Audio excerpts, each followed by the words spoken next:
This is Sridhar Gadari, senior journalist, managing editor, విమీడియా news. Ramakrishna మఠాల గొప్పతనం ఏంది, సేవా కార్యక్రమాల వైభవం ఏంటి అనేది రామకృష్ణ మఠాలకు సంబంధించి అద్భుతమైన స్ఫూర్తివంతమైన ప్రసంగాలు చేస్తున్న మూర్తి గారు ఉన్నారు. ఆయన అడిగి మరిన్ని వివరాలు తెలుసుకుందాం.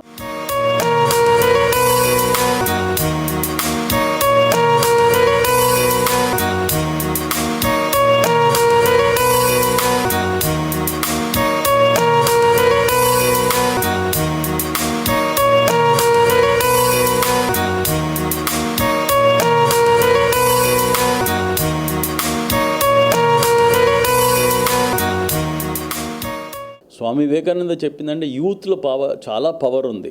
ఒక విధంగా చెప్పాలంటే ఆయన చెప్పిన మాటల్లోనే నిద్రాణమైన శక్తి అది. ఆ నిద్రాణమైన శక్తిని మేల్కొల్పండి అన్నాడు. అందుకే ఆయన arise, awake and stop not till the goal is reached అన్నాడు. ఇప్పుడు అరైజ్ అండ్ అవేక్ అనేది ఆల్మోస్ట్ మీనింగ్ ఒకటే కదా. అంటే అరైజ్ అనేది శరీరానికి, అవేక్ అనేది మనస్సుకి అన్నాడు. ఈ రెండు కనుక మేల్కొంటే ఇంకా ప్రపంచంలో మనమే ఒక పెద్ద శక్తి కింద ఎదుగుతామని చెప్పడం జరిగిందనమాట. ఆ ప్రిన్సిపల్స్ మీద యూత్ మోటివేషన్ అనేది మెయిన్గా మేము తీసుకుంటాం. సుమారుగా రామకృష్ణ మఠంలో ఉండే కోర్సెస్ అన్నీ కూడా 15 నుంచి 40 సంవత్సరాల వయసు వాళ్ళు.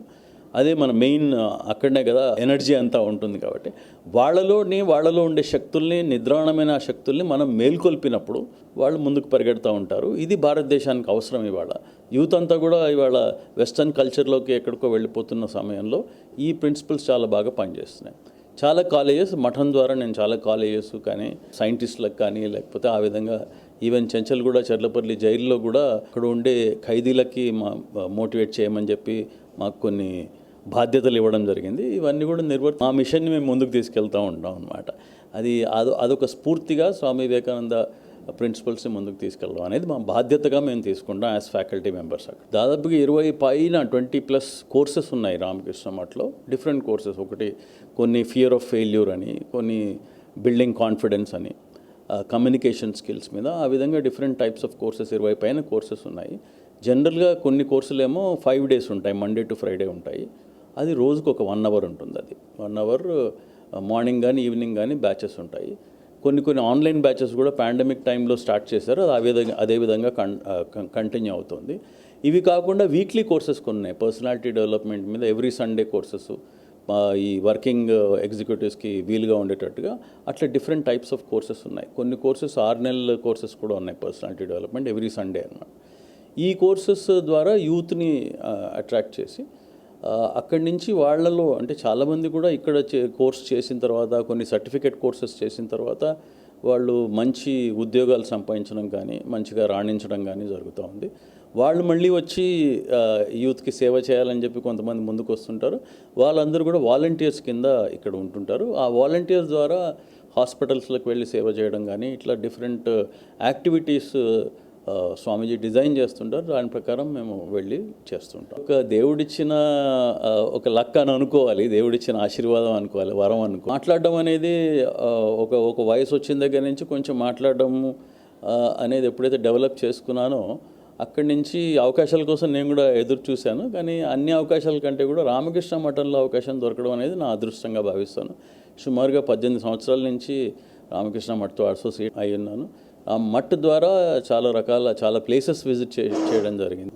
కొన్ని చెప్పుకోదగ్గ విషయాలంటే మన RCI రీసెర్చ్ సెంటర్ ఇమారత్, మన అబ్దుల్ కలాం గారి బ్రెయిన్ చైల్డ్, అక్కడికి వెళ్ళి సైంటిస్టులకి వ్యక్తిత్వ వికాసం మీద మాట్లాడడం, ఇలాంటివి కొన్ని ఉన్నాయి చెప్పుకోవడానికి. అవన్నీ కూడా నా అదృష్టంగా భావిస్తాను నేను. అంటే స్కూల్ నడుస్తూ ఉంటుంది, స్కూల్కి ప్రిన్సిపల్, స్టాఫ్ ఉన్నారు, వాళ్ళు చూసుకుంటూ ఉంటారు. నేను రోజు ఇక్కడే ఉంటాను. బయట అసైన్మెంట్ ఏం లేకపోతే నేను ఇక్కడే కూర్చొని ఉంటాను. నా ఆఫీస్ ఇదే, ఇక్కడే ఉంటాను నేను.